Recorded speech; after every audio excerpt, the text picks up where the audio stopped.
Hi friends.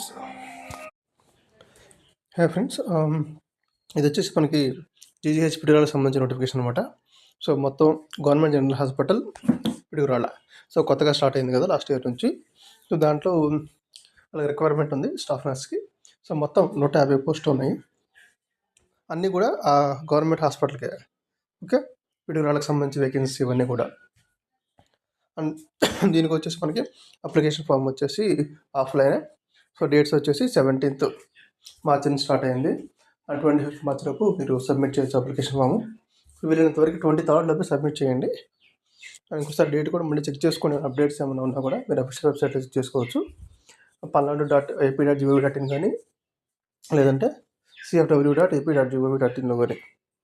Okay friends. So selection process వచ్చేసి చూడండి, 75% marks వచ్చేసి 80% వెయిటేజ్ వచ్చేసేమో అకాడమిక్ మార్క్స్ నుంచి, 10% వచ్చేసేమో అంటే క్వాలిఫై గ్యాప్ ఎక్స్పీరియన్స్ అవుతుంది దాన్ని బట్టి.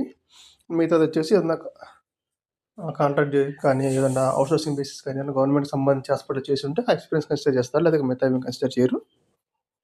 సో అది ఫ్రెండ్స్. మీకు అప్లికేషన్ ఫామ్ కూడా లింక్ ఉంటుంది, ఆ లింక్లో మీరు చెక్ చేసుకోవచ్చు.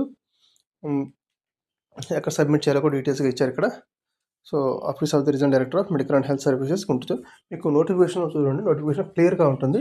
బట్ మేము హరీబరీగా చేసి ఉంటాం ఇది. సో మీరు క్లియర్గా ఒకసారి నోటిఫికేషన్ చూసుకొని దాంట్లో ఫీజు ఎంత పే చేయాలి. సో 500 to 300 ఉంది. సో రిజర్వేషన్ వాళ్ళకి ఎంత ఫీజు అనేది, లేదా రిజర్వేషన్ లేని వాళ్ళకి ఎంత ఫీజు అనేది క్లియర్గా ఉంది. అండ్ డీడీ ఎలా తీయాలి అన్నీ కూడా దాంట్లో క్లియర్గా మెన్షన్ చేసావు. సో చూడండి, అండ్ ఏవే డాక్యుమెంట్స్ కావాలి. సో అన్ని సర్టిఫికేట్స్ ఉండాలి, నర్సింగ్ కౌన్సిల్ రిజిస్ట్రేషన్ ఉండాలి. ఓకే, ఇప్పుడు కొత్తగా వచ్చింది కదా మీ NUAID రిజిస్ట్రేషన్ నెంబర్ ఉండాలి. అది ఇప్పుడు మరి అడుగుతారో తెలియదు, బట్ అన్నీ కూడా చేసి పెట్టుకోండి. అండ్ దీనికి సంబంధించి సో మొత్తం 150 వేకెన్సీస్ అనమాట. అదే ఫ్రెండ్స్.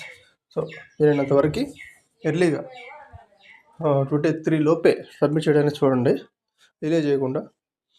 మనం వీలైనంత వరకు వీళ్ళు వితిన్ 10 to 15 డేస్తోనే మెరిట్ లిస్ట్ రిలీజ్ చేస్తారు నాకు తెలిసినంత వరకు. ఎక్కువ టైం అయితే తీసుకోరు. ఇది ప్రొవిజన్ లిస్ట్ ఉంటుంది ఫస్ట్, దాని తర్వాత మన డాక్యుమెంట్ వెరిఫికేషన్ ఉంటుంది. Okay, so once provision list వచ్చిందంటే మీకు అర్థమైపోద్ది మీరు షార్ట్ లిస్ట్ అవుతారా లేదా అనేది. అండ్ ఇంకోటి మీరు అడగవచ్చు, వేరే డిస్ట్రిక్ట్ వాళ్ళు అప్లై చేసుకోవచ్చు అండి.